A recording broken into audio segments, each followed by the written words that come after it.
યોગીજી મહારાજના સમગ્ર જીવનનો સાર જો કોઈ હોય તો એક આ જીવનું જીવન સુરત ભાવ. આપણે એક એવા સંગઠન સાથે જોડાયેલા છીએ કે આપણા આખા સંગઠનમાં સૌથી વધારે અસરકારક ભવિષ્યની અંદર આપણને એક રાખનાર, તમામ વ્યાપ અને એ વ્યાપને પહોંચી વળવા માટેની શક્તિ આપનાર જો કોઈ એક તત્વ હોય તો એ આ સુરત ભાવ છે. કોઈ એક સંગઠન કે પરિવાર એ એક છે એમ ક્યારે કહી શકાય? તમે 50 માણસ એક સાથે જમતા હો એનો અર્થ એ નથી કે તમે એક છો. તમે હોટલમાં હો તો 50 ભેગા છો તો પણ એક નથી. તમે બધા જઈ રહ્યા છો એક સાથે જ, એક જ ટ્રેનમાં 1000 મુસાફરો છે ને બધાને મુંબઈ જ જવાનું છે, પણ તોય તમે એક નથી.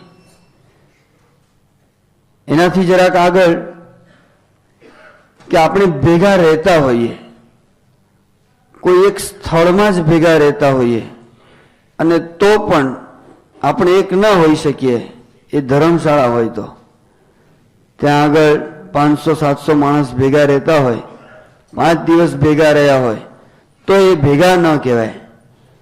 એટલે એક બહુ સરસ વાત કરી છે કે દિલથી દિલ મળે તો એક મિજલસ છે મરીઝ, દિલ વિના લાખો મળે તેને સભા કહેતા નથી. આપણે એક છીએ એનું કારણ છે આપણો ધ્યેય એક છે અને બીજું આપણો વિચાર એક છે. જે વ્યક્તિઓનો ધ્યેય એક હોય અને જે વ્યક્તિઓનો વિચાર એક હોય એ આંતરિક રીતે જુદા રહેવા છતાં પણ એક જ હોય. કદાચ ને એ લોકો અહીંયા આગળ તમે મુંબઈ સુરત બાજુ સેવા કાર્ય કરો છો, કોઈ જુનાગઢ પોરબંદર બાજુ સેવા કાર્ય કરતા હોય, પણ બાહ્ય રીતે બંને જુદા જુદા રહે છે, પણ અંતરની દ્રષ્ટિએ તો બંને એક જ છે.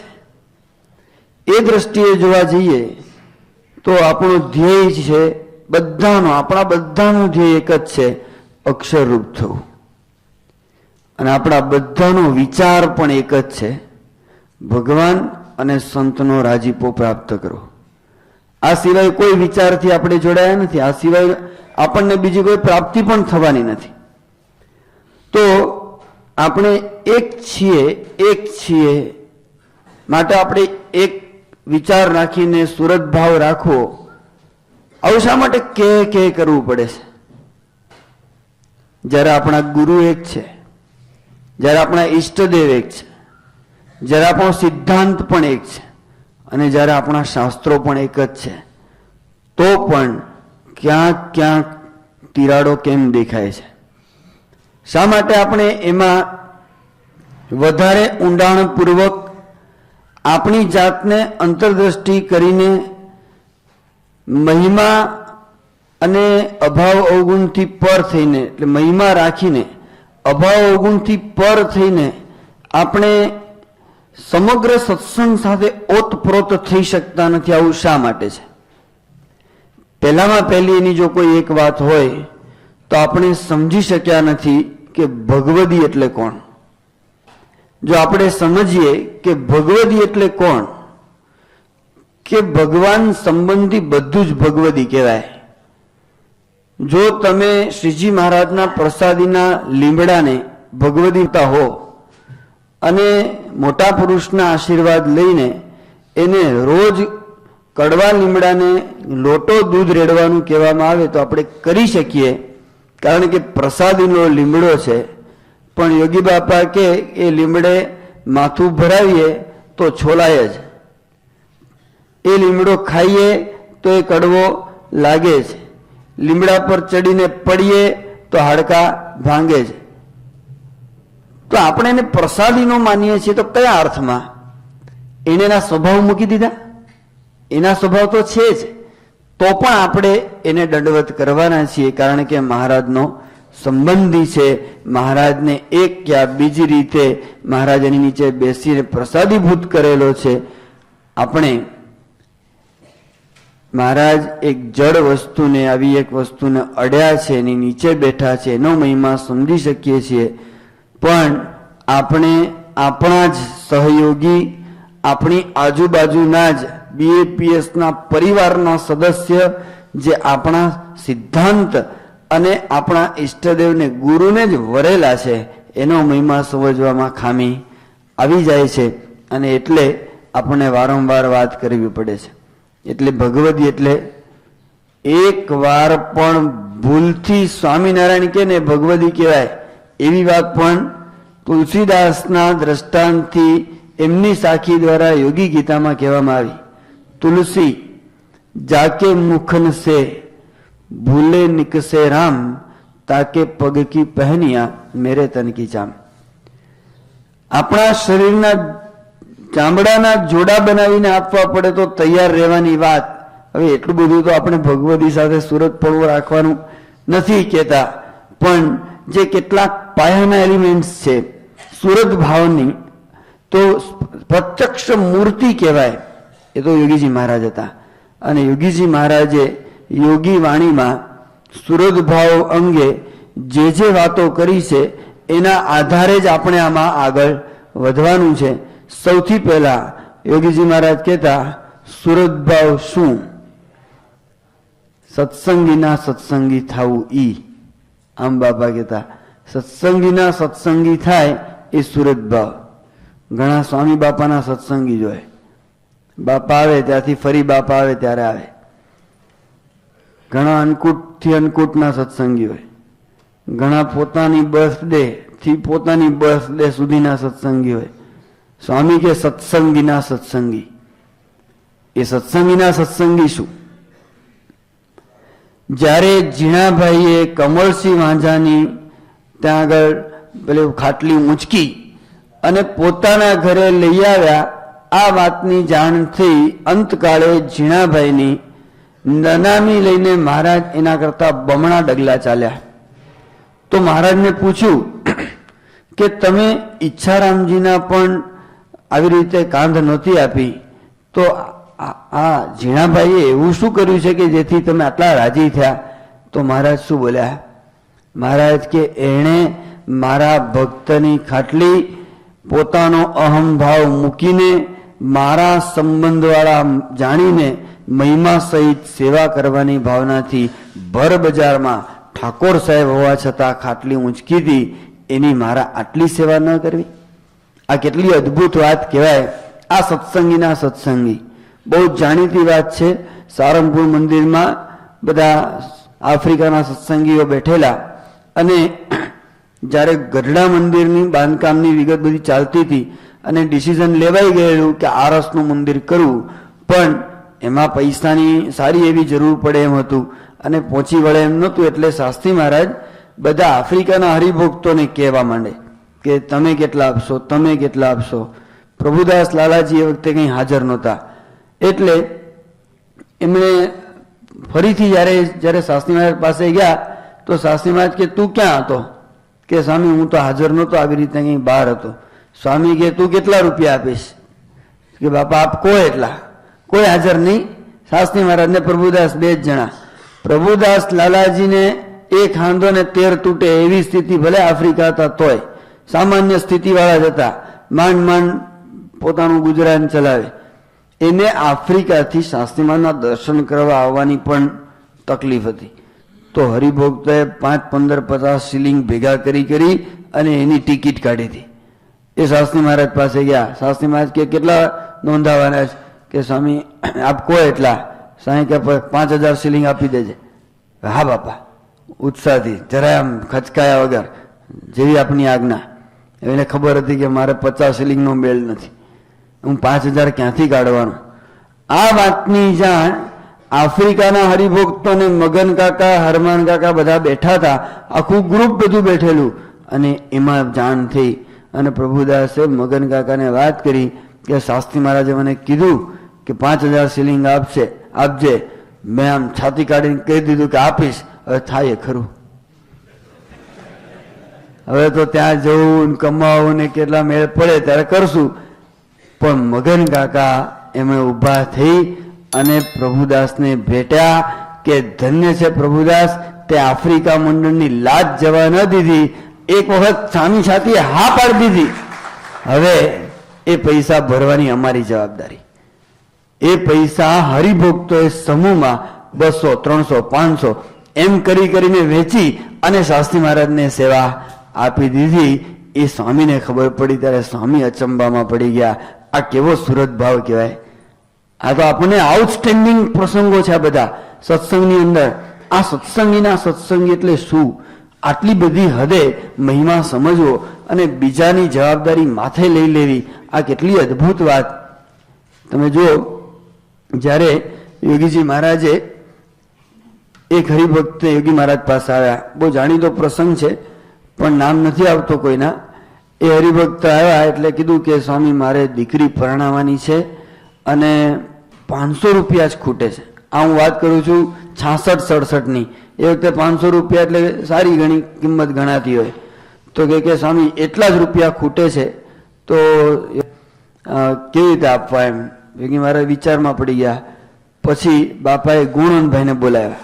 ગુણવંતભાઈ આ પ્રસંગ ઘણી વખત કહેતા. ગુણવંતભાઈ કે બાપા શું આજ્ઞા છે? બાપા કે આ હરિભક્તો ઉપર એક કાગળ લખો અને લખો કે આ બાપા એક હરિભક્તને મોકલે છે, અત્યારે 500 રૂપિયા આપજો, સેવામાં જ માની લેવા, અને પછી એની અનુકૂળતા હશે તો પાછા આપશે, નહીતર નહીં આપે, એમ સ્પષ્ટતાથી લખી દો. એટલે લખી દીધા. યોગી બાપાએ 5 લીટી જાતે પણ લખી નીચે અને પછી કીધું કે જાઓ અને આપશે. એટલે ત્યાં આગળ ગયા. પેલા હરિભગત બિચારા સામાન્ય કાછડી પહેરી હતી અને ત્યાં આગળ જઈને ઊભા રહ્યા. કીધું કે યોગી બાપાનો પત્ર લઈને આવ્યો છું. કે આવો આવો બેસ. પેઢી હતી મોટી, પેઢીમાં બેસાડ્યા. પેલો પત્ર ધર્યો. પેલા એ વાંચ્યો અને વાંચીને ગાદી નીચે મૂક્યો અને કે કમાણી કેમ થાય છે એની યોગી મહારાજને ક્યાં ખબર? એમને એમ કે પૈસાના ઝાડવા ઉગે? સેવા કરીએ જ છીએ અમે અક્ષદરીમાન બાપા કે ત્યાં. તમારા દીકરીના લગ્ન માટે અમારે મેળ નહીં પડે. પેલા બિચારાને બહુ લાગ્યા એવું. હવે એને એમ કે આ તો થઈ જ જશે કામ, બાપાની ચિઠ્ઠી છે એટલે.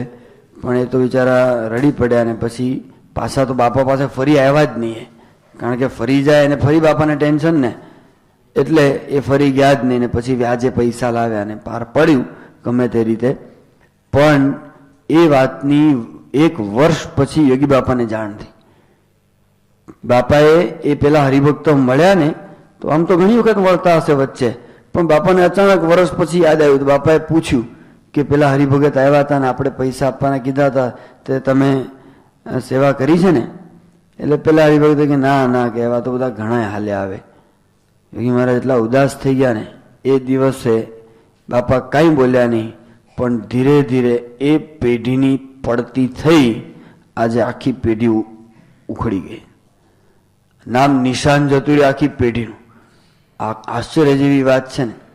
યોગી મહારાજના મનમાં આપણે નથી કહેતા કે બધાને પૈસા આપ કરવા, આર્થિક રીતે બધાને મદદ કર્યા જ કરવી, એ કહેવાનો ભાવ નથી. ભાવનાની વાત અહીંયા આગળ છે. આપણા મનની અંદર કોઈક દુઃખી થાય છે તો એના નિમિત્તે આપણને દુઃખ થવું જોઈએ, કારણ કે આપણા પરિવારનો સભ્ય છે. એ અર્થની અંદર અહીંયા આગળ વાત જોવાની છે. થોડાક સમય પહેલા આ મેં અસ્મિતામાં પણ આ પ્રસંગ લખેલો.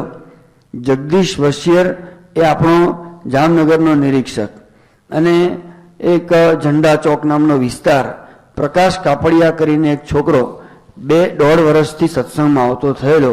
18 વર્ષની ઉંમરથી દારૂ પીવાનું ચાલુ કરેલું એણે, અને 32 વર્ષની ઉંમર હતી અને એને લીવર સોરાયસિસ થયું. એણે સત્સંગમાં આવવાનું ચાલુ કર્યું ત્યારથી દારૂ બંધ કર્યો હતો, પણ દારૂ તો એનું કામ કરી ચૂકેલું. એટલે એના 2 નાના નાના બાળકો અને આ જગદીશને એની સાથે હેત બધા પરિવાર સાથે ને એને સત્સંગમાં લાવવા પ્રયત્ન કરેલો. એક બાપા પાસે, પ્રમુખ સાહેબ મહારાજ પાસે આ વર્તમાન ધરાવ્યા હતા આ બધું, પણ એ લીવર સોરાયસિસમાં એ છોકરો ખલાસ થઈ ગયો.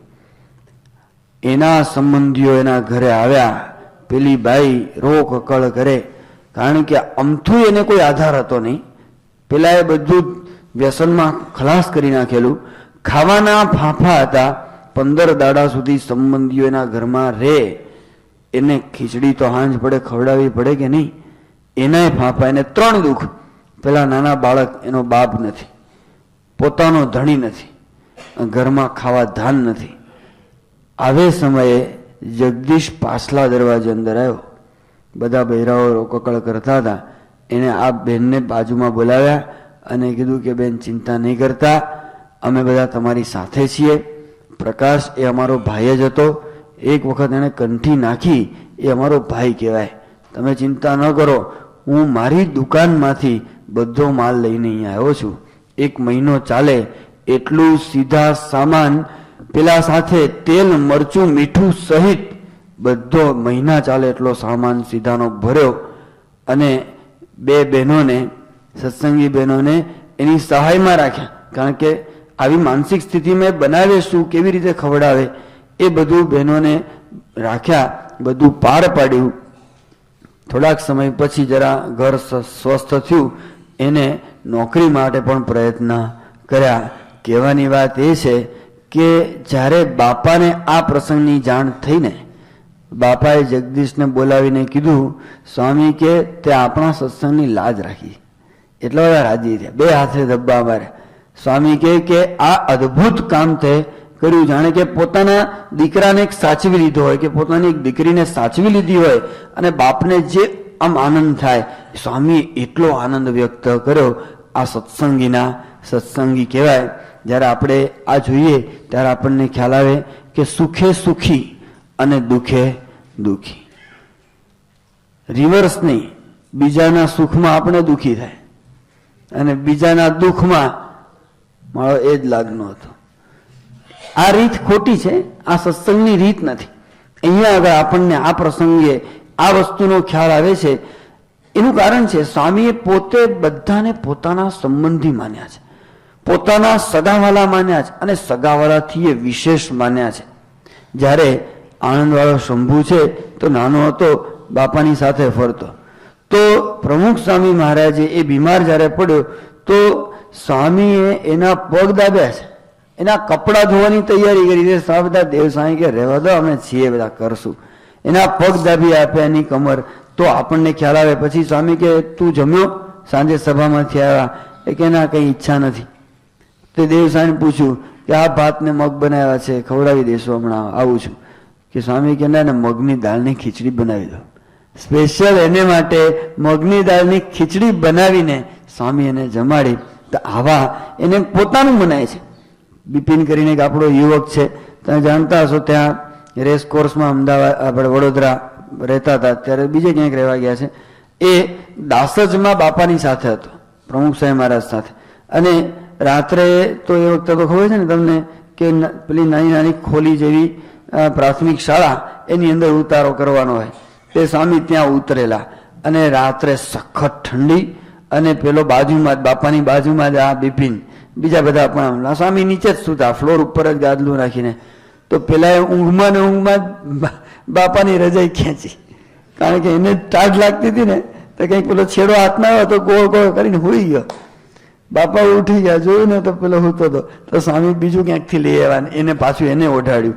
આખી રાત ઠરતા ગાતરિયા ભર સ્વામી સુતા રહ્યા, પણ એનું સાચવું તો આપણને ખ્યાલ આવે. આચાર્ય સ્વામીની વાત ખબર છે ને, જ્યારે પાર્ષદ શું હોય તો યુવકમાં હતા, રાત્રે 1 વાગે બાપા આવ્યા, પ્રમુખ સ્વામી મહારાજ, યોગી મહારાજ હતા ત્યારની વાત છે. ત્યાં આગળ આવ્યા તો એમની એકલાની રૂમની લાઈટ ચાલુ, કારણ કે પરીક્ષા હતી, વાંચતા હતા. 1 વાગે પ્રમુખ સ્વામી મહારાજ આવ્યા તો સ્વામીનો તો કડપ એવો પ્રભાવ એવો, અને આમ ધ્રુજી ગયા. પ્રમુખ સ્વામી આવ્યા, સ્વામી કે કંઈ ચિંતા નહીં કરતા, અમે સૂતા છીએ. તો પછી એક છોકરો નહોતો, હાજર નહોતો, એટલે એનો પલંગ હતો કે બાપા ઉપર. ના સ્વામી કે આપણે નીચે પાથરો. નીચે પાથર્યું. હવે એ જ વખતે આ લોકોનો ચા પીવાનો ટાઈમ, આગા પાછા થાય, કારણ કે હવે સ્વામી હતા અને ચાનું કેમ કરવું. એટલે પછી બીતા બીતા પૂછ્યું કે સ્વામી ઉકાળો પીશો? એમ ધીરે એને પૂછ્યું. સ્વામી કે ના ના, તમે વાંચો, અમારે કંઈ જરૂર નથી. એટલે આને થયું કે આ તો ઉકાળો ટળ્યો અને ચા તો હવે બની શકે એમ છે જ નહીં. એટલે પછી બધા સેવકો જે કંઈ પથારી બથારી કરતા હતા સ્વામી ગેલેરીમાં ગયા. કંઈ જોયું તો ચાનો સામાન પડ્યો હતો, દૂધ બધું તૈયાર હતું. સ્વામી જાતે ચા બનાવી અને બહાર તો પેલા લોકો તો બધું બીજી સેવામાં ને વાંચવામાં પડ્યા હતા અને સ્વામી 2 પ્યાલા ચા લઈ અને થાળીમાં ટ્રેમાં મૂકતા હોય ને એ થાળીમાં મૂકીને બહાર આવ્યા ને સ્વામી કે લ્યો આચાર્ય. આમ એની અટક આચાર્ય જ હતી, તે વખતથી જ આચાર્ય કહેવાય.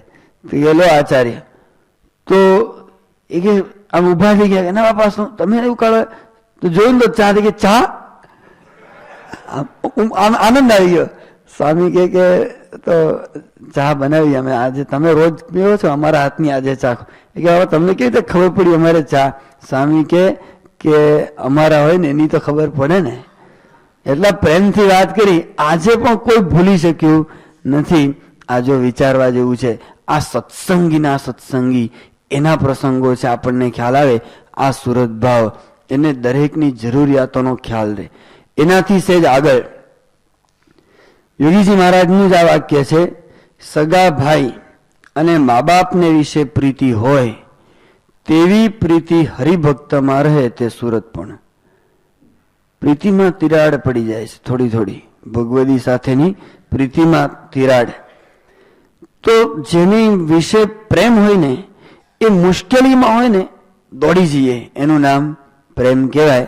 જ્યારે મહારાજને ખબર પડી કે નાજા જોગિયા તકલીફમાં છે, જ્યારે મહારાજને ખબર પડી કે ભુજના કાઠિયાવાડના હરિભક્તો તકલીફમાં છે, મહારાજે જાતે કચ્છી પીળી ટોપી પહેરી, કાછડી વાળી, ગામો ગામ અનાજ પહોંચાડવાની સેવા કરેલી અને ગામો ગામ અગાઉથી પણ કહી રાખેલું અમે આવીએ છીએ અને માગી લેજો બધાને જે જોઈએ તે. આ સમાજ સેવાની વાત નથી, યાદ રાખો, પોતાનાને સાચવવાની વાત છે. આ પોતાના વિશે જે પ્રીતિ છે ને એની વાત છે. ગુણાધાન સ્વામી જુનાગઢમાં હતા અને શ્રાવણ મહિનો સંઘ આવ્યો બોટાદથી, કીચડ ને કાદવ, કારણ કે તો વરસાદનો ટાઈમ, બધા ત્યાં આગળ આવ્યા, બધા હરિભક્તો, બોટાદનો સંઘ, શિવલાલ શેઠ સૌથી આગળ. જોયું ને તો ગુણાધાન સ્વામી કે ક્યાંથી નીકળ્યા હતા? કે સ્વામી બોટાદથી. કે ક્યારે પૂગ્યા? કે હમણાં જ પૂગ્યા. કયા ગામથી આવ્યા? કે બસ સ્વામી જંગલોમાંથી આવ્યા. જોયું તો હેરાન થયેલા બિચારા. સ્વામીએ કીધું કે તમે બધા નાહી લો, ગરમ ઉના પાણી સ્વામી કે મુકાવ્યા છે. હવે ગુણાધાન સ્વામી તો દેહના કેવા અનાદર વાળા હતા. હા, શરણ તમારા એવા કીધા, કડકડ બોલે કાંટા. તો સ્વામી કે ઉના પાણી મુકાવ્યા છે. પછી કોઠારી ત્રિકમદાસને બોલાવ્યા, એ જરા બાંધી મુઠ્ઠી વાળા હતા. સ્વામી કે આપણા સાધુઓના રંગ્યા વિનાના તાકા ક્યાં છે? તો કહે છે કે સ્વામી એ પડ્યા. સ્વામી કે તાકો લાવો ને મંડો ફાડવા. સંઘમાં કેટલા હરિભગત હશે? કે 45-50 હશે. સ્વામી કે બધાને નવા ધોતિયા આપો. પોતે સંતોના કોઠારમાંથી સંતો માટેના ધોતિયા ફાડીને ત્રિકમદાસ કે પછી આપણે શું કરશું? અલ્યા આપનારા એ જ બધા છે, તેની ચિંતા કરવાની તમે રહેવા દો. અને પછી કોઠારીનું મન નહોતું ને તોય સ્વામી જાતે ફાડીને બધાને નવા ધોતિયા આપી દીધા. આ પ્રસંગ આપણે જાણીએ તો આપણને ખ્યાલ આવે કે કેટલા અદ્ભુત આ પ્રસંગો છે. શાસ્ત્રી મહારાજ અડધી રાત્રે, બહુ જાણીતો પ્રસંગ છે યોગીજી મહારાજનો, અડધી રાત્રે ઉઠ્યા કે જમ્યા? કારિયાણીનો સંઘ આવ્યો, કારિયાણી જવાના હતા કે નથી જમ્યા, પણ જમવું નથી, આરામ. કે તમને જમ્યા વગર સુવાડવાય નહીં. તો યોગી મહારાજનો વધવા ગયા ને યોગી બાપા ઉભા થયા. શાસ્ત્રી મહારાજ બોલ્યા, તમારા વિના મારી લાજ કોણ રાખશે? 1:30 વાગે ચાલુ કરેલી રસોઈ 3 વાગે જમાડી સૂતા, બીજા હરિભક્તો સૂતા. યોગી મહારાજને તો રૂટીન પ્રમાણેની સેવા ચાલુ થઈ ગઈ. ત્યારે આપણને ખ્યાલ આવે કે આ સત્સંગીના સત્સંગી પ્રેમ હોય એને જરૂરિયાત એ તરત ને તરત ખ્યાલ આવી જતો હોય છે. એટલે આપણને ખ્યાલ આવે. એક વખત શાસ્ત્રી મહારાજની વાત આપણને ખબર છે. તો યોગીજી મહારાજ એક વખત વાત કરી. સ્વામી કે તમે બધા શ્રાવણ મહિનામાં નિયમ લો છો ને, એ આષાઢી એકાદશી અમારે પણ નિયમ લેવા છે. કે બાપા તમે રહેવા દો. બાપા કે અમે બહુ ધારણા કરેલા, અમે ઉપવાસ કરવાનું બહુ મન થાય, અમે ઉપવાસ કોઈ કરવા દેતા નથી. હવે સ્વામી કે આ શરીર બગડી ગયા, આમ હાથ રોગ આવી ગયા, એમ કરીને પાછા ગણાવે. તાવ આવે છે, તરિયું આવે છે, શરદી થાય છે, ગેસ થાય છે, વાયુ થાય, એકનું એક જ હોય પણ એમ ગણાવે આટલું બધું થાય છે. પણ એમ બધી વાત કરી ને ખરેખર 7 રોગ તો હતા જ, ગણાવતા જુદી રીતે પણ હતા જ એટલા રોગ. પણ કે બાપા તમારે કાંઈ નિયમ લેવાની જરૂર નથી. સ્વામી કે મારે લેવો છે, 1 ટાણા કરવા દો. પછી 1 ટાણાનો નિયમ લીધો. પછી બાપા કે હવે બીજો નિયમ, આખો ગુણાતીત બાગ 1 કરી નાખવો છે. આવો નિયમ લીધો. કે બાપા એ કેવી રીતે? સ્વામી કે આપણે મહારાજના ને સ્વામીના કોઈ નોખાવાળા જોઈએ નહીં, કોઈ નોખા વિચાર જોઈએ, કોઈ નોખા મંડળ જોઈએ. આખો ગુણાતીત બાગ 1 કરી નાખો છે. અને ખરેખર એ યોગી મહારાજે કર્યું. તમે જો જુઓ ને, નામ નથી આપવા એ શહેરોના કે એ ગામડાઓના, પણ એ જગ્યાએ યોગીજી મહારાજને અને પોતાના તરફ ખેંચી રાખીને, શાસ્ત્રી મહારાજને અલગ પાડી રાખીને આખું એક ચક્ર ચલાવવામાં આવેલું. અને એ યોગીજી મહારાજ એક જ એવા પુરુષ હતા, જો એ યોગીજી મહારાજે ન કર્યું હોત ને, અત્યંત સુરતભાવ, એટલો પ્રેમ, એટલું ઘસાયા હશે, એટલું બધું. યોગી મહારાજને કીધું કે સ્વામી હું આ લોકોને હાચવ કરવાના, જ્યારે હોય ત્યારે તમે. યોગી બાપા કે જો આમ નહીં કરીએ ને તો વિરમ ગામની ઓલી બાજુ આપણાથી પગ નહીં દેવાય. આ યોગી મહારાજ બોલતા, અને ખરેખર એમણે કરી દીધું. અને આજે આખી આમ એક ભાવ, આખા સત્સંગ સમાજની અંદર બધો એક ભાવ થઈ ગયો, એક રસ બધાને કરી દીધા. નાના મોટા મંડળોને, મહાત્માઓને બધાને બધા વલોવીને એક રસ કરી દીધા યોગી મહારાજે. કેટલા મંડળો હતા, કઈ પૂજાજી બાપા, રણછોડ બાપાનું ને અમૃત બાપા, ફલાણા બાપા, ઢીકણા, એટલા બધા હતા ને બધા. કોઈ અજાગ્યા ને કોઈ પેલાનું, એ બધા મંડળો જાત જાતના હતા. અને એ બધા મંડળોને બાપાએ એક રસ તરબોળ કરી દીધા. એ એક જ કારણ, ગુણાતીત બાગ 1 કરી નાખો તો આપણને ખ્યાલ આવે કે આ એક વાત પણ સમજવાની. બીજી વાત, સ્વામી કે સુરત ભાવ શું તે કોઈનું વાંકું ન બોલવું. આ એક બહુ અદ્ભુત વાત છે. તમે જોજો, આપણો ઉતાવળીયો સ્વભાવ છે. અને મહિમાનો છાંટો તો ખબર નહીં છે જ નહીં કે શું. જરા કોઈક વાંકમાં આવે એટલે તલવારબાજી લઈને ખેંચી જ પાડવાનો, બીજી વાત નહીં. આવું થાય છે. એનાથી જરા આગળ કોઈ વાંકમાં હોય કે ન હોય, તમે ઝડપભેર 4, 5, 10, 15 કાર્યકર્તાઓની સામે અભિપ્રાય આપવા મંડી પડો છો. થાય જ છે આવું. એ આવા છે ને મને ખબર હતી, આ લોચા મારવાના જ છે, આવા ને આવા બધા ધતિંગ કરતા હશે, સત્સંગ ન કરતા હોય તો સારું, એવા શબ્દો બોલી નાખે ને એટલે પેલાને કાયમ માટેના બધા મનમાં વિષના બીજ વવાઈ જાય. અને યાદ રાખવાનું, તમે તો એઝ અ લીડર તમારા મોઢામાંથી એક વાક્ય બહાર આવે છે ને, એના વર્તુળ એ બહુ લાંબે સુધી ફેલાય છે. એટલે તમે જવાબદાર હરિભક્ત તરીકે, જવાબદાર કાર્યકર તરીકે તમારી જબાન પર જબરજસ્ત કાબુ રાખતા શીખો. મહિમાની વાત તમે ખુલ્લેઆમ કરો, પણ જ્યારે કોઈકના પ્રશ્નની ચર્ચા કરવાની હોય કોઈ દિવસ જાહેરમાં ન થાય. કારણ કે એને કારણે સુરત ભાવમાં 100% ઘસારો આવે છે. જવાબદાર સંતોને કહો અને નિર્ણય અંદર અંદર લઈ લો, અને પછી એ ખ્યાલ પણ ના આવે એવી રીતે એની અંદર જરા આગળ વધો. બાકી આમાં બહુ જ મોટા પ્રશ્નો તમારા મંડળમાં પણ થયા હશે. એ તમને પણ અત્યારે એનો ખ્યાલ, ઘણાને પસ્તાવો થાય કે હું ક્યાં બોલી ગયો યાર, મારે નહોતું બોલવાનું. એક બને બહુ સારી વાત કરી છે કે બોલ્યા પછીના પસ્તાવાને કારણે મને એમ લાગ્યું છે કે દુનિયામાં સૌથી સુખી હોય ને તો મૂંગા માણસો. કારણ કે એને કોઈ પ્રશ્ન જ નહીં, એ બોલવાનું કંઈ રહેતું જ નથી. એટલે આ પ્રશ્ન છે મૂંગા માણસનો. એ અર્થ છે કે મહિમાની વાત કરવી ને મૌન જ છે. તમે અમહિમાની વાત કરીને તમારા હૃદયમાં લોકોને ડોક્યું કરવાની તક આપો છો. તમારા હૃદયમાં કોઈ ગટર પડીને ઉભરાઈ રહી છે, એ ઉભરાયેલી ગટર જોવાનો ખ્યાલ તમે આપો છો કે જો હું પણ ગટર વાળો જ છું, મને પણ હું તારા જેવો જ છું, હું એવો જ છું, મારામાં થોડી દુર્ગંધ છે જ. મોહન સ્વામી બહુ સરસ વાત કરે છે કે ઉપરથી તો સરસ મજાનો ડબ્બો હોય એર ફ્રેશનરનો, અને અંદર સિસકારા કરો, ફુવારો છાંટો, અંદર ભલે ને ટીન પેક શેનું છે, એર ફ્રેશનરનું, અંદરથી નીકળવાનું છે કંઈક જુદું. એવી રીતે આપણે જ્યારે કોઈકની નિંદાની વાત કરીએ છીએ ત્યારે ભયંકર ખરાબ અસર એમાંથી ઊભી થાય છે. તમે જુઓ, ગુણાતીતાનંદ સ્વામી આ જાણતા, એટલે સ્વામી તો બહુ છડે ચોક આનું ખંડન કરતા.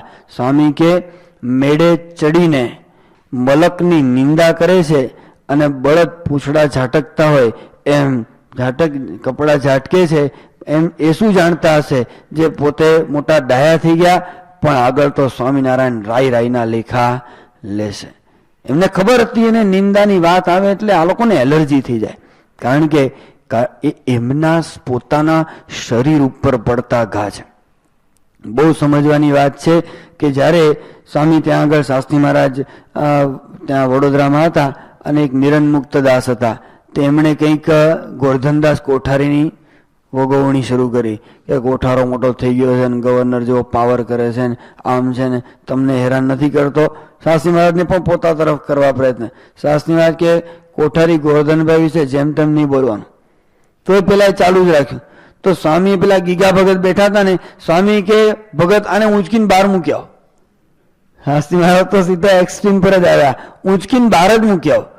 તો આ કેટલું બધું એમને લાગી આવતું હશે કે આ અંદર અંદર શા માટે આટલું બધું વિખવાદ, શું આપણો ગરાસ તૂટાઈ જાય. ચાલો બતાવો તમે. એક મંડળની અંદર આવો વિખવાદ ચાલે છે અને એ મંડળમાં ધીરે ધીરે આ પ્રશ્ન બધા વિકસતા વકરતા જાય છે. એ કોને સહન કરવું પડે એમ છે? યાદ રાખો, પહેલું કોઠારી સંતોએ સહન કરવું પડે છે. કોઠારી સંતોથી આગળ જ્યારે જાય ને ત્યારે આવા વડીલ સંતોને સહન કરવું પડે છે. એનાથી જરાક આગળ જાઓ ને તો સીધા બાપાને આ વાત સાંભળવી સમજવી પડે છે. અને કેટલીક જગ્યાએ તો સ્વામીનો ટાઈમ આમાં જ જાય છે, બોલાવવા પડે બધાને ભેગા કરો. ને કેટલીક જગ્યાએ સામેથી કહે કે બાપા બધાને ભેગા થવાની ઈચ્છા છે ને થોડીક આપ વાત કરજો. સ્વામી કે કંઈ ટાઈમ નથી, જવા દો. એનો અર્થ પેલાને પકડીને બેહાડવા પડે કે ભાઈ સુધરો તો સારું છે હવે. અને આ લોકોને માટે સ્વામીને વિશ્વાસ છે કે મારે અહીંયા બીજી ઘણી પ્રવૃત્તિમાં પ્રોડક્ટિવ એક્ટિવિટીમાં ટાઈમ કાઢવો કે પછી આ તમારા સમાધાનોમાં ટાઈમ કાઢવો. આ સ્વામીને પ્રશ્ન છે. એટલે આ મોટામાં મોટો ભીડો જો કોઈ હોય ને, દિવ્ય સન્નિધિ પર્વમાં બાપાને હરિશાસ્ત્રીએ પ્રશ્ન પૂછેલો કે આપને મોટામાં મોટો ભીડો બાપા પડતો હોય તો અમે એ ભીડો નિવારી શકીએ એનું કોઈક સાધન બતાવો. તો સ્વામી કે તમે દૈહિક ભીડાની વાત કરો છો, પણ સ્વામી કે એ તો એને માટે તો આ અવતાર ધારણ કર્યો છે એટલે એ તો ભીડો વેઠ્યા જ કરવાના. એને તો દેહભાવ નડતો નથી, આત્મભાવે રહીને સેવા કર્યા જ કરે છે. પોતાની વાત કરી.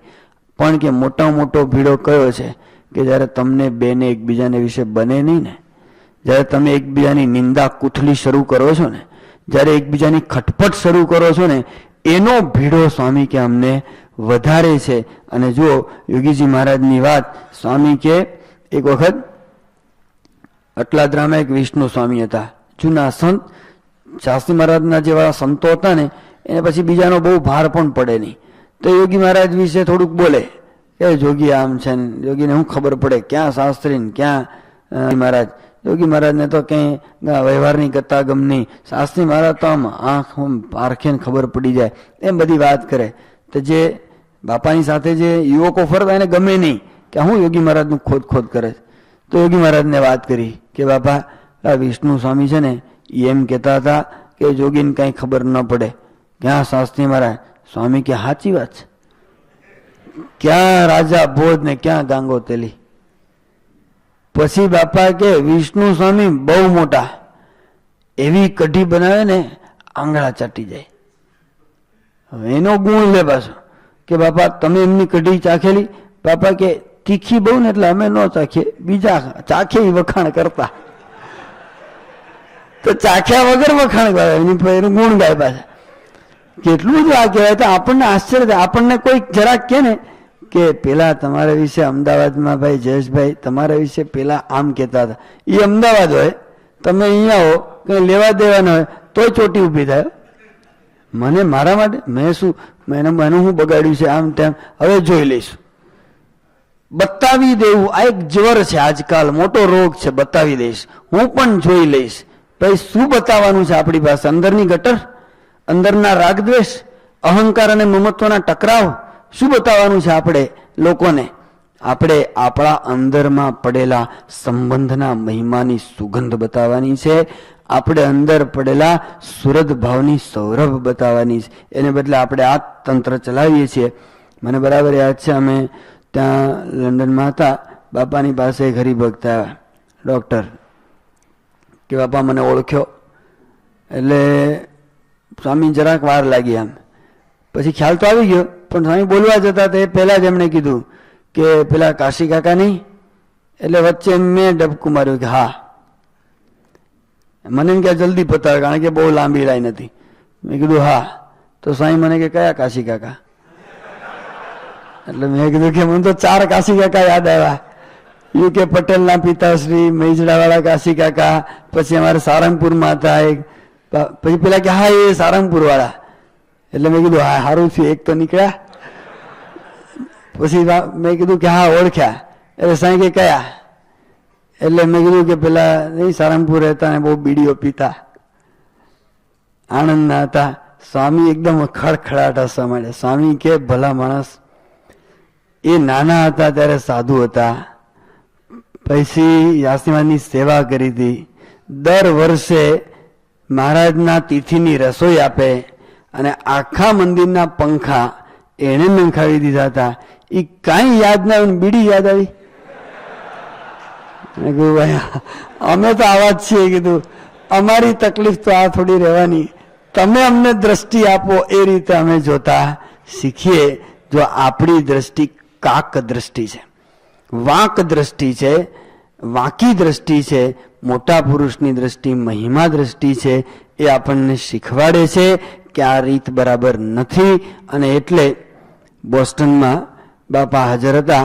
રાત્રે એક સ્થાનિક મંડળ, સ્થાનિક એટલે બોસ્ટન બીજા એક મંડળમાં હરિભક્તો ભેગા થયા, અને એક કાર્યકર વિરુદ્ધ બધાએ સામૂહિક ફરિયાદો કરી કે સ્વામી આવો છે, પેલો છે, આમ કર્યું હતું, તેમ કર્યું હતું. બધાએ પોતપોતાના પ્રશ્નો, બધા સાચા હતા, એમાં કોઈ પ્રશ્ન નહીં. પેલો હતો એવો જ પાછો, જેમ જેમ બાપ ફરિયાદ થઈ હતી ને એવો જ હતો. અને બધા અભાવ અવગુણનું ઝેર નાખી નાખીને આખા મંડળને બધું વિષમય બધું બનાવી દીધેલું.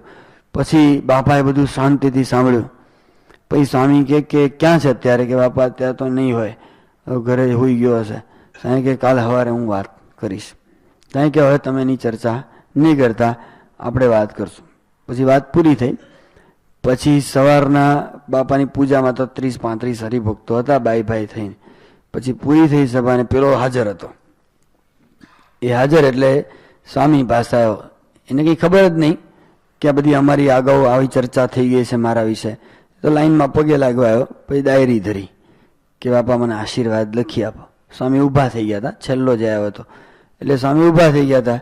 આમ તેમ સ્વામી જોયું, એક કોટેજ જેવું હતું, અને ત્યાં આગળ બારી ઉપર ટેકો રાખીને સ્વામી લખવા ઊભા રહ્યા. પછી સ્વામી લખ્યું એનું નામ દઈને કે આશીર્વાદ સહજાય સ્વામિનારાયણ. પછી લખ્યું કે સત્સંગમાં આપણે આવ્યા છીએ સેવા કરવા માટે, અસેવા. આપણે બધાની સાથે સંબંધના મહિમાની દ્રષ્ટિએ જોવું, પરસ્પર કુસંપ ન કરાવો. પરસ્પર કુસંપ એ સત્સંગનો આતંકવાદ છે. એવું એક સૂત્ર લગાડ્યું નામ, પરસ્પરનો કુસંપ એ સત્સંગનો આતંકવાદ છે. સમજો કે એક આતંકવાદીઓ અક્ષરધામમાં આવ્યા અને 35 લાશ ઢાળી દીધી અને લોહીના ખાબોચિયા. એ તો આપણે નજર અમે જોયું છે, ખબર છે. આમ અરેરાટી થઈ જાય. એવો એક આતંકવાદી આવી જાય અને કેવું થાય? તો કેટલો આંચકો લાગ્યો. સંસ્થાને 50 લાખનો ફટકો ઓછામાં ઓછો પડ્યો કે નહીં? વધારે પડ્યો. એટલે એટલા તો આપણે આપી દેવા પડ્યા બધાને, એના સંબંધીઓને, મૃતકોના, ને બીજું બધું આમ માનસિક ત્રાસ ને બધું કેટલું બધું. તો એક આતંકવાદી આવે છે ને 2.5 કરોડ રૂપિયા આપણને ફસાવી દે છે. આ આપણે જ્યારે કુસંપ કરીએ છીએ ત્યારે સ્વામીને અબજો અબજો રૂપિયાની ખોટમાં નાખીએ છીએ, એ આપણને ખબર રહેતી નથી. એટલે સ્વામી પછી પેલાને સમજાવ્યો શાંતિથી, એ માની પણ ગયો. પણ કહેવાની વાત આ છે, શા માટે સમજાવવા પડે છે? એટલે યોગીજી મહારાજનું ત્રીજું સૂત્ર એ છે, અને એ છે ગુણાતીત બાગના હરિભક્તો છે તો કોઈ નોખા મંડળ વાડા રખાય નહીં, કોઈની ઉપેક્ષા ન કરવી. આ છેલ્લી વાત છે. અને એમાં શું છે ખબર? ભગવદી સાથે સુરત ભાવની અસુરત ભાવની શરૂઆત ક્યાંથી થાય છે? તો ત્યાંથી થાય છે, મને કોઈની જરૂર નથી, બધાને મારી જરૂર પડવાની છે, મારે કોઈની જરૂર નથી. એવા પ્રકારના તોરમાં આપણે રહેતા હોઈએ છીએ. અથવા બીજો વિચાર છે, મારું એટલું સારું, હું કરું ને, મારા ડિસિઝનો, મારા નિર્ણયો એ બરાબર જ હોય, બીજાને તો મારે ઓર્ડર જ આપવાનો હોય, બીજા પાસે સૂચન લેવાની મારે કંઈ જરૂર જ નથી. આ બે વિચારોને કારણે ધીરે ધીરે કુસંપનો પ્રવેશ આપણા મંડળોમાં થતો જાય છે. અને એટલે મોહન સાહેબ બહુ સરસ વાત કરી હતી ગયા પ્રવચનમાં કે સત્પુરુષ સાથે સંબંધ સાચવવો હોય તો બધા સાથે સાચવતા શીખો. સત્પુરુષ સાથે સંબંધ સાચવવો હોય તો બધા સાથે સંબંધ સાચવતા શીખો. અને સીધી જ વાત છે ને, અબજોની વસ્તીમાં અક્ષર પુરુષોત્તમના ઉપાસકો કેટલા, અને અક્ષર પુરુષોત્તમના ઉપાસકોમાં તમારા હાથ પગ બની શકે એવા કેટલા, અને તમારું કહ્યું વચન ઉઠાવે એવા કેટલા, એને એની જોડે તમે બાયો ચડાવો છો? એ તો કેવી રીતે ચાલી શકે? એટલે અહીંયા આગળ સ્વામી કહે છે 2 ઝોન હોય શહેરમાં, દાખલા તરીકે 3 ઝોન હોય, એમાં ઊંચાતું સીધા અમારા ઝોનનું રિઝલ્ટ વધારે, અમારા માર્ક વધારે આવ્યા, અમારું આમ. પછી એના રિપોર્ટ ખાનગી મોકલી દે વહેલા વહેલા, પછી પેલાને બોલાવે નહીં, બતાવે નહીં. આ બધું આ કેવી રીતે ચાલે? તમે you have to be open. આપણે એક સંસ્થા છે, એક ધણી છે, આપણા 2-4 પોઈન્ટને માટે 2-4 માર્ક વધ્યા ઘટ્યા, મધ્યસ્થ કાર્યાલય તમને માર્ક આપે, એના કરતા તો શ્રીજી મહારાજ માર્ક આપે એ અગત્યનું છે કે નહીં? પ્રમુખ સ્વામી મહારાજ માર્ક આપે એ અગત્યનું છે. એનો અર્થ એવો નથી કે આપણે રિપોર્ટમાં વ્યવસ્થિત ન રહેવું, એ તો વ્યવસ્થિત, પણ બીજાને બતાવવા નહીં, પછી પોતાના કાર્યકર્તાઓને ખેંચી રાખવા, કોઈક બીજા ઝોનમાં જતું હોય સેવા કરવા તો ત્યાં આગળ આંખો કાઢવી, આ બધું કેવી રીતે ચાલે? એટલે આપણે બધા મહારાજ અને સ્વામીના છીએ. અત્યારે આ નાના મોટા કાર્યકર્તાઓની ખેંચાખેંચ અનેક જગ્યાએ છે કે કાર્યકર્તા હોય તો બા મંડળના કાર્યકર્તા હોય તો કે અમારા એટલે આગવા, અને તમે બધા વડીલો હોય, વડીલો કે હા બા મંડળના બધા બુદ્ધિ વગરના જ ભેગા છે, બધા હવે પોતપોતાનું જ કર્યા કરે, અમારું સામે જ જોતા નથી. ભાઈ બરાબર છે. હવે એને જે આવ્યું હોય, આપણે આપણા મનની અંદર એક સ્પષ્ટતા રાખવાની કે આપણે ઓપન છીએ કે નહીં, આપણે ચોખ્ખા છીએ કે નહીં. સામેથી આપણને રિસ્પોન્સ ન મળે તો ફોરગેટ ઇટ, તો આપણે એની પાછળ જોવાની જરૂર નથી. પણ જ્યારે આપણે મુખ્ય અને જવાબદાર છીએ અથવા તો મેચ્યોર છીએ તો આપણી મેચ્યોરિટીનું પ્રદર્શન ક્યારે કરવાનું? હા, એ કંઈ એક્ઝિબિશનમાં મૂકવાનું છે? તો આપણે આપણી છાતી મોટી પહોળી રાખી અને બધાને સમાવવા, અને પેટ પહોળું રાખી અને બધાના વાંક પચાવી લેવા, આ સુરત ભાવનું લક્ષણ છે. એટલે યોગી બાપા કહેતા કે હરિગુણ ગાતા આ 4 પદનો સિદ્ધાંત એક વાક્યમાં કેવો હોય તો હું કહેવાય? થઈ એક મના પ્રભુને ભજીએ. આ બાપા કહેતા. અને છેલ્લી એક નાની વાત સ્વામી કે મહિમા સમજો કેવી રીતે. શાસ્ત્રી મહારાજ સૂતા તો ઓશિકા ઉપર ભરતકામથી સ્વામી શ્રીજી સત્ય છે. શાસ્ત્રી મહારાજે ઓશિકું છાતી પર મૂક્યું કે સ્વામી માથે મૂકો. સ્વામી કે અક્ષર પુરુષોત્તમનું નામ છે તો એના ટેકા દેવાય નહીં. જેઠાભાઈ સ્વામિનારાયણ પાટ ઉપર બેસીને કથા કરતા હતા.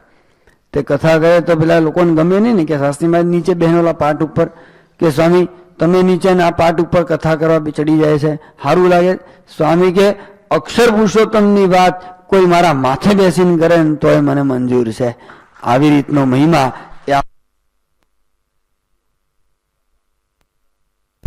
માં ગયેલા ને તો ત્યાં આગળ પેલા એક પાર્ષદ હતા, યોગી મહારાજ જોયા ને તો ઘુરક્યા કરે.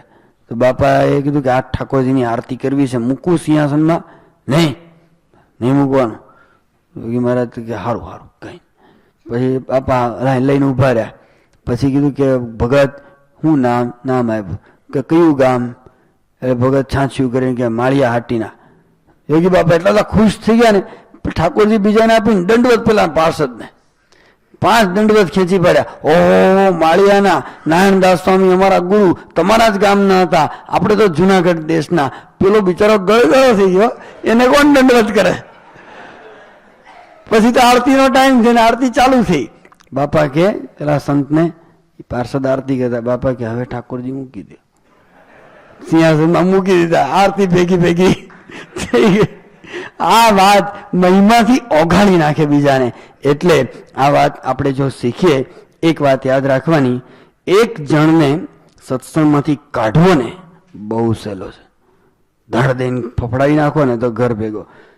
પણ એને બનાવવો અઘરો છે, પણ એને જોડવો એનાથી અઘરો છે, પણ એને સેવામાં જોડવો એનાથી અઘરો છે, અને એને કાયમ સેવામાં નભાવવો એનાથી અઘરું છે, અને એને કાયમ સેવામાં નભાવીને એનો વિકાસ કરવો એ તો વધારે અઘરું છે. આપણે આપણા કાર્યકર્તાઓના વિકાસમાં એક પરિબળ ઉમેરી શકીએ ત્યારે કે જ્યારે આપણે પણ સુરત ભાવની અંદર ઉમેરો કરીએ. યોગી બાપા કહેતા, સુરત ભાવ હશે તો આ ત્રણેય જીવન આવશે. આજ્ઞા, ઉપાસના અને એકાંતિકમાં પ્રીતિ એ બધાનું મૂળ યોગી બાપાએ સુરત ભાવને કીધું છે. એટલે આ ભાવ એ આપણા દરેકના જીવનમાં આવે તો જે મોટી વાત મળી છે અને પ્રાપ્તિ મોટી થઈ છે એમાં વિઘ્ન આવે નહીં. સહજાનંદ સ્વામી મહારાજ.